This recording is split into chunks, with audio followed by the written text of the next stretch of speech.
एक बार फिर से आप सभी का स्वागत है। Welcome back to premium video number 54 जहां पर हम सॉल्व कर रहे हैं आपके प्रीवियस ईयर क्वेश्चंस।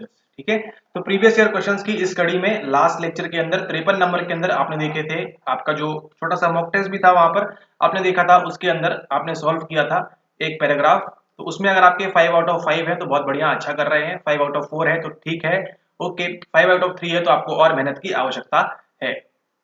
चलिए आज स्टार्ट करेंगे हम प्रीमियम वीडियो नंबर 54 से और देखेंगे हमारा अगला पैराग्राफ, और आप भी प्रयास करेंगे इसको हमारे एक्सप्लेन करने के पहले साथ साथ में इसको आप सॉल्व करते जाएं। चलिए सबसे पहले पढ़िए इस पैराग्राफ को। पढ़ते हैं पहले अंग्रेजी वालों के लिए, उसके बाद हिंदी वालों के लिए। लेव एस वेगोत्स्की मतलब सीधे कहां से आ रहा है पैराग्राफ? सीधे आ रहा है आपके रूस से, सीधे आ रहा है आपके रशिया से। Lev S. Vygotsky developed a theory of cognitive development. He explained that experienced adults help children with innate basic capabilities to attain more complex and higher order cognitive capabilities. To describe and assess this potential, he proposed the notion of ZPD. ZPD की बात करते हैं, full form आपको रटा हुआ होना चाहिए। Based on Vygotskian thinking, an instructional process was developed in which the more knowledgeable partner adjusts the amount and type of support he offers to fit with the child's learning needs over the course of interaction. According to Vygotsky, psychological tools and science facilitate and direct thinking process. और उसी के बाद paragraph पढ़ने के बाद यहाँ देखिए, the instructional process in which the more knowledgeable KMO की बात हो रही है यहाँ पर। Partner adjust the amount and type of support he offers to fit with the child's learning needs over the course of interaction is called, क्या बोलते हैं इसको? Tacit knowledge, social referencing, pragmatic scaffolding. Lecture किया हुआ है, फटाक से आपको बन जाएगा बड़ी ही आसानी से। एक बार देखते हैं यहाँ पे हिंदी वालों के लिए क्या बोल रहे हैं। यहाँ पे कह रहे हैं, लेव एस वेगोत्स्की ने संज्ञानात्मक विकास सिद्धांत का प्रतिपादन किया। ठीक है, कौन सा सिद्धांत दिया है वेगोत्स्की ने? संज्ञानात्मक विकास, कॉग्निटिव डेवलपमेंट की थ्योरी दी है। उन्होंने व्याख्या की कि अनुभवी प्रौढ़ व्यक्ति अंतर्जात मौलिक योग्यताधारी बालकों को और अधिक जटिल एवं उच्चतर क्रम की संज्ञानात्मक क्षमताओं को प्राप्त करने में सहायता करते हैं। इस क्षमता का वर्णन और मूल्यांकन करने के उद्देश्य से उन्होंने जेडपीडी जेडपीडी धारणा का प्रस्ताव किया। विगोत्स्की के चिंतन के आधार पर, यानी कि विगोत्स्की की थिंकिंग के आधार पर एक संस्थानिक प्रक्रम विकसित किया गया, जिसमें अपेक्षाकृत विकसित किया गया, जिसमें अपेक्षाकृत, गलत हिंदी, अपेक्षाकृत अधिक ज्ञान संपन्न साझेदार बालक के अधिगम संबंधी आवश्यकता के अनुरूप सहयोग की मात्रा और इसके स्वरूप में अंतःक्रिया के क्रम में समायोजन किया जाता है। विगोत्स्की के अनुसार मनोवैज्ञानिक उपकरण युक्तियां और चिन्हों से प्रतिक्रिया सुकर होती है और इसके लिए निर्देश प्राप्त होता है।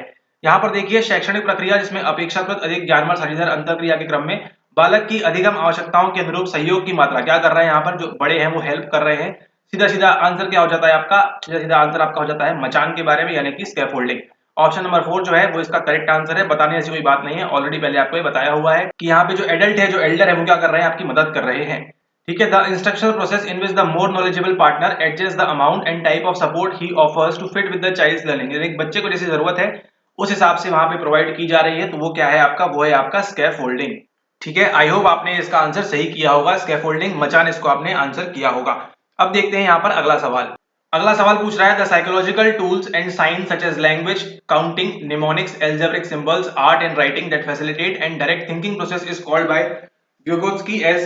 व्युगोत्स्की ने इसको क्या बोला है? मॉडरेटर्स बोला है, मीडिएटर्स बोला है, कन्फाउंडर्स बोला है, या फिर फैसिलिटेटर इनको कहा गया है। क्या कह रहे हैं यहाँ पर? मनोवैज्ञानिक युक्तियां और चिन्ह यथा भाषा, गणना, स्मृति विज्ञान, बीज गणितीय संकेत, कला और लेखन, जिससे चिंतन की प्रक्रिया सुकर हो जाती है, यानी कि किसमें मदद कर रहा है? आपकी थिंकिंग में मदद करता है और इसका निर्देश प्राप्त होता है। इसे विगोत्स्की ने क्या कहा है? क्या इसको नियामक कहा है, परिवारजक कहा है, क्या इसको मध्यस्थ कहा है, हतबुद्धि करने वाला कहा है, या फिर इसको सुविधा प्रदाता यानी कि फैसिलिटेटर की यहाँ पर बात हो रही है।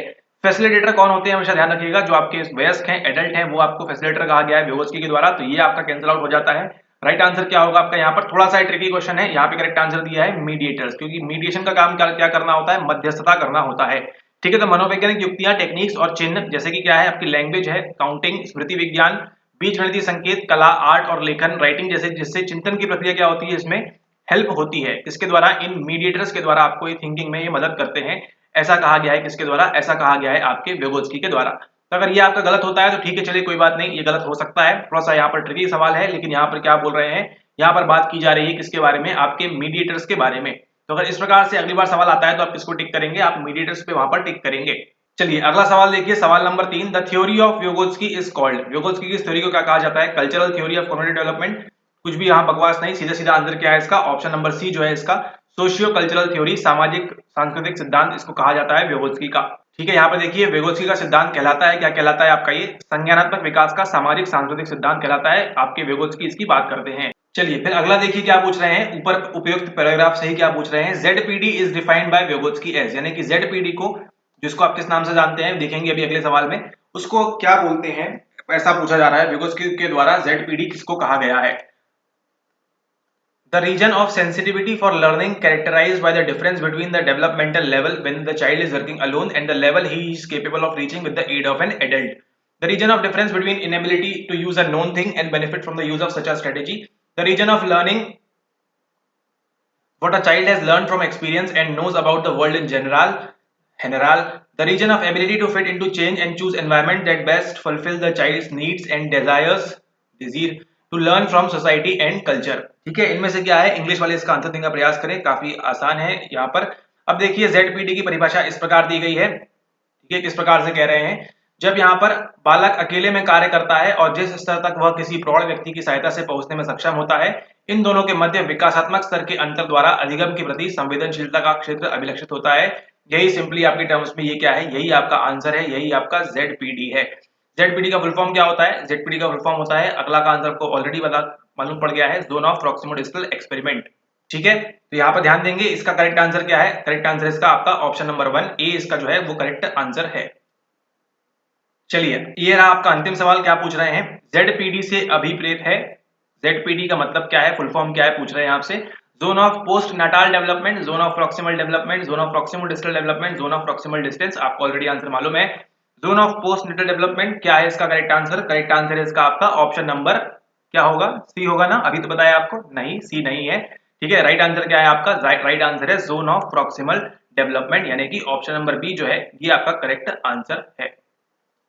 ठीक है, राइट आंसर क्या होगा आपका, ZPD का फुल फॉर्म होता है जोन ऑफ प्रॉक्सिमल डेवलपमेंट। ठीक है, जोन ऑफ प्रॉक्सिमल डेवलपमेंट, ये जो है आपका करेक्ट आंसर है, प्रॉक्सिमल डिस्टल नहीं है, इसका आपको ध्यान रखना है। ठीक है, डेवलपमेंट में आप काफी दफे सुनते होंगे प्रॉक्सिमल डिस्टल, लेकिन यहाँ पे इसका मतलब नहीं है, सीधा सीधा फुल फॉर्म क्या है इसका, zone of proximal development ZPD। ठीक है, इसको आप ध्यान रखेंगे। ठीक है, तो ये आपकी ZPD है, इसका फुल फॉर्म क्या है, जोन ऑफ प्रॉक्सिमल डेवलपमेंट। ठीक है, फिर से सवाल रिपीट हो सकता है, संभावना रहती है। Zone of proximal development full form है, किसने दिया है आपको, आपको दिया है लेव विगोत्स्की ने दिया है। ठीक है, इसी के साथ साथ इसको हम क्या बोलते हैं, इसको हम बोलते हैं सोशल कल्चरल थ्योरी, SCT इसको कहते हैं, सामाजिक सांस्कृतिक सिद्धांत भी इसको कहा जाता है। ठीक है, इसमें किस किस की बात होती है, इसमें सुकारक की बात होती है, फैसिलिटेटर की बात होती है, इसमें मीडिएटर की बात भी आपने देखी इसके अंदर। ठीक है, तो ये थे आपके 5 सवाल, अगर आपने 5 में से 5 सही किए तो वेरी गुड, बहुत अच्छी बात है, 5 में से 4 किए हैं तो ठीक है, ओके, अच्छा है, गुड है, और 5 में से 3 किए हैं आपने तो आपके लिए यहाँ पर दिक्कत वाली बात है, और अच्छे से आप रिवाइज करें, जो आपको लेक्चर्स प्रोवाइड किए गए हैं उसको बारंबार उसका जो है पुनरुद्धार करें, बार बार वहां से रिट्रीव करें। ठीक है, तो ये था आपके लिए लेक्चर नंबर 54। अब चलते हैं आगे उन कुछ सवालों के ऊपर, और चलिए ये देखिए, ये है अगला सवाल, a unipolar neuron found in the somatosensory system are sensitive to, दैहिक संवेदी तंत्र में, दैहिक संवेदी तंत्र कौन सा है आपका, सोमैटो वाला है। ठीक है, ध्यान रखेंगे, पाए जाने वाले एक ध्रुवीय स्नायु निम्नांकित के प्रति संवेदनशील होते हैं। तो यहाँ पर देखिए कितनी सारी चीजें आपको बता के जा रहा है, और आप ये लेक्चर देख रहे हैं तो अच्छी बात है। ठीक है, यहाँ पर देखिए क्या पूछ रहा है आपके पास कि इनमें से कौन सी जो है आपको सेंसिटिव रहते हैं, किसके प्रति, विजुअल सेंसेशंस के प्रति, ऑडिटरी के प्रति, टेक्टाइल के प्रति, या ऑल्फैक्टरी के प्रति। ठीक है, चाक्षुष संवेदना के प्रति, श्रव्य संवेदना के प्रति, स्पर्श संवेदना के प्रति, या फिर घ्राण लिख दिया क्या, घ्राण संवेदना, घ्राण होगा ये। ठीक है, घ्राण संवेदना के प्रति। ठीक है, किसके लिए सेंसिटिव रहते हैं, कहाँ पे, बात पूछ रहे हैं आपको सोमैटो सेंसरी सिस्टम के बारे में। लेक्चर्स देखे हैं, सारा कुछ वहीं से कवर किया हुआ है, सारी चीजें वहां पर। ठीक है, किसकी बात कर रहे हैं, आपके सोमैटो सेंसरी सिस्टम की बात कर रहे हैं, दैहिक संवेदी तंत्र की बात कर रहे हैं। ठीक है, दैहिक में आपने क्या देखा था, किसकी बात होती है, दैहिक में आपकी क्या विजुअल की बात होती है, नहीं, क्या आपकी ऑडिटरी की बात होती है, नहीं, ठीक है, चाक्षुष की नहीं होती, श्रवण की नहीं होती, ठीक है, और ना ही किसकी होती है, आपकी ऑल्फैक्टरी की होती है। किसके लिए सेंसिटिव होते हैं ज्यादातर, ये होते हैं आपके टेक्टाइल के लिए, है ना। स्पर्श संवेदना की जो हमने बात देखी थी, वहां पे हमने देखा था पेसिनियन कॉर्पस्कल्स के बारे में, हमने देखा था वहां पर फ्री नर्व एंडिंग देखी थी। ठीक है, हमने देखा था वहां पे तापमान के बारे में, और हमने वहां पर देखा था दाब के बारे में। ठीक है, वो सब चीजें जो कहां से रिलेट करती हैं, आपकी स्पर्श से, आपके टच से यहाँ पर बात हो रही है। ठीक है, टेक्टाइल सेंसेशन यानी कि आपके स्पर्श संवेदना की बात कर रहे हैं। ठीक है, और जो कहां पे सेंसिटिव होती हैं, आपके सोमैटो सेंसरी सिस्टम के ऊपर। मतलब ये अगर आपका ब्रेन है, यहाँ पे जो इलाका होता है, इलाका तेरा धमाका मेरा, ठीक है, यहाँ पे जो इलाका है वहां पे ये जो होते हैं आपके जो है सेंसरी सेंसेशन जो है टेक्टाइल वाले, वो क्या होते हैं, बहुत ज्यादा सेंसिटिव होते हैं। उसी के साथ देखिए आपको की पॉइंट्स क्या नोट करने हैं यहाँ से, अ यूनिपोलर न्यूरॉन है ना, यानी कि किस प्रकार का है, एक ध्रुवीय स्नायु है, ठीक है, ये आपका न्यूरॉन है एक ध्रुवीय वाला है ना, कौन सा है आपका यूनिपोलर न्यूरॉन है। यानी यूनिपोलर न्यूरॉन कहाँ होता है आपको मालूम पड़ चुका है, अब देखिए कहाँ पे होता है, आपके सोमैटोसेंसरी सिस्टम में होता है, ठीक है। सवाल अगर घुमा फिरा के पूछेगा आगे सोमैटोसेंसरी सिस्टम में यूनिपोलर होता है या नहीं होता है, तो यस आप इन्हें पूछा था सर पिछली बार, ठीक है। यहाँ पे बताया यूनिपोलर न्यूरॉन फाउंड इन सोमैटोसेंसरी सिस्टम, यानी कि आपके सोमैटोसेंसरी के अंदर दहेक के अंदर क्या होता है आपका यहाँ पर एक ध्रुवीय स्नायु होता है, और जो किसके लिए सेंसिटिव होता है आपके टेक्टाइल के लिए होता है, विजुअल के लिए नहीं होता, ऑडिटरी के लिए नहीं होता। इसके दो एरियाज आपको एसोसिएशन वाले मालूम है ऑलरेडी, ठीक है। कौन कौन से दो लोब्स हैं उसको भी आप नोट कर लेंगे। तो ये था आपका सवाल, करेक्ट आंसर क्या होगा आपका होगा टेक्टाइल सेंसेशन, यानी कि स्पर्श संवेदना के प्रति जो है सेंसिटिव होते हैं। अगर आपने सी मार्क किया है तो वेरी गुड, नहीं मार्क किया है तो जाके फिर से रिवाइज करें। चलिए ये रहा अगला सवाल, इसका उत्तर देने का प्रयास करें आप पहले खुद से, ठीक है, प्रयास करें इसको। लिस्ट 1 में आपको दिया है जीटी के बारे में, ग्राउंडेड थ्योरी के बारे में, फिर आपको दिया है फेनोमेनोलॉजिकल रिसर्च के बारे में, फिर आपको दिया है नैरेटिव रिसर्च के बारे में, एंड देन आपको दिया है एथनोग्राफी के बारे में। आधारिक सिद्धांत, परिघटनात्मक शोध, आख्यानपरक शोध एंड आपका जो है नृजाति विज्ञान की बात कर रहे हैं, ठीक है। तो यहाँ पे lives of individual studied and retold to develop chronology, national setting, participants, ठीक है, इसका उत्तर देने का प्रयास करें। आप यहाँ पर देखते हैं कीवर्ड क्या है आपके पास, कीवर्ड है आपके पास एथनोग्राफी। जैसे ही आप एथनो को देखते हैं आपके दिमाग में क्या घूमना चाहिए, आपके दिमाग में शुरू हो जाना चाहिए घूमने की घंटी, किसके बारे में, संस्कृति के बारे में।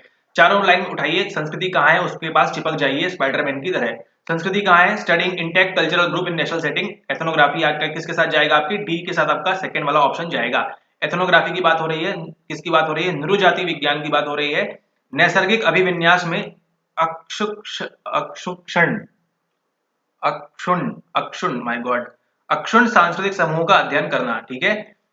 ये तो मतलब बहुत ही विकट परिस्थिति में डाल दिया है हिंदी माध्यम वालों को, अक्षुण सांस्कृतिक समूह का अध्ययन करना, ठीक है। अगर आप यहाँ पर देखेंगे तो ये किससे बात कर रहा है, ये बात कर रहा है आपके ऑप्शन नंबर डी के साथ, यानी कि नृजाति विज्ञान के साथ। एथनोग्राफी पढ़ाया हुआ है आपको, नृजाति विज्ञान किससे चिपकेगा, आपके डी के साथ आपका सेकंड वाला जाएगा। डी के साथ सेकंड कहां पर है, ऑप्शन नंबर ये वाला आराम से एलिमिनेट हो गया है, ठीक है। अब ए के साथ 3, ये भी देखिए ग्राउंडेड थ्योरी आ चुकी है, किसके साथ जाएगी आपकी, deriving a general abstract theory through views of participants, प्रतिभागियों के विचार के माध्यम से क्या करते हैं, सामान्य अमूर्त सिद्धांत की निष्पत्ति हम यहाँ पर करते हैं। तो आपको मालूम पड़ गया ग्राउंडेड थ्योरी के साथ क्या जाएगा, आपका थर्ड जाएगा, एंड देन आपके नृजाति विज्ञान डी के साथ क्या जाएगा, आपका सेकंड जाने वाला है। या तो आपका ऑप्शन नंबर ए सही है या फिर आपका ऑप्शन नंबर बी यहाँ पर सही होगा। अगर आपने इन दोनों में से कुछ भी मार्क किया तो अच्छे से पढ़ाई नहीं कर रहे हैं, थोड़ा सा और ध्यानपूर्वक रिवाइज करिए, ठीक है। अब देखते हैं यहाँ पे हम बात करेंगे किसके बारे में, बात करेंगे यहाँ पर नरेटिव रिसर्च के बारे में। नरेटिव रिसर्च यहाँ पर क्या होगी, lives of individual studied and retold to develop a chronology, कालक्रम का निर्धारण करने हेतु व्यक्तियों के जीवन का अध्ययन है ना, नरेट करेंगे, आख्यान करेंगे उसका का अध्ययन एवं पुनर्अभिकथित, ये किसके साथ जाएगा, आपका सी के साथ बन जाएगा। एंड घटनापरक विज्ञान की बात करें या परिघटनात्मक शोध की बात करें, ठीक है, फिनोमेनोलॉजिकल अप्रोच की रिसर्च की बात करें तो वो क्या है आपके साथ, जो आपका ऑप्शन नंबर बी है वो क्या है, understanding lived experiences of a smaller member of participants, ठीक है, ये क्या है आपका परिघटनात्मक शोध, अल्प संख्या में प्रतिभागियों के जीवंत अनुभवों को समझना, ये क्या है आपका बी के साथ 4। तो करेक्ट आंसर क्या होगा आपका यहाँ पर 1 और 2 में से बी के साथ कहां जा रहा है, 4 जा रहा है आपका ऑप्शन नंबर डी में, तो ये जो है आपका करेक्ट आंसर होगा, ठीक है। तो अगर आपने डी मार्क किया है तो वेरी गुड, सही जा रहे हैं, सही मार्क पर हैं आप, ठीक है। ये आपका करेक्ट आंसर होगा option number D. Grounded theory किसके साथ जाएगा आपका, डिराइविंग इसके साथ जाएगा, नरेटिव किसके साथ जाएगा आपका, सी जाएगा आपके 1 के साथ, बी किसके साथ जाएगा आपके 4 के साथ, एंड एथनोग्राफी हमेशा कल्चर से संबंधित रहेगी, आपके संस्कृति से संबंधित रहेगी, इसका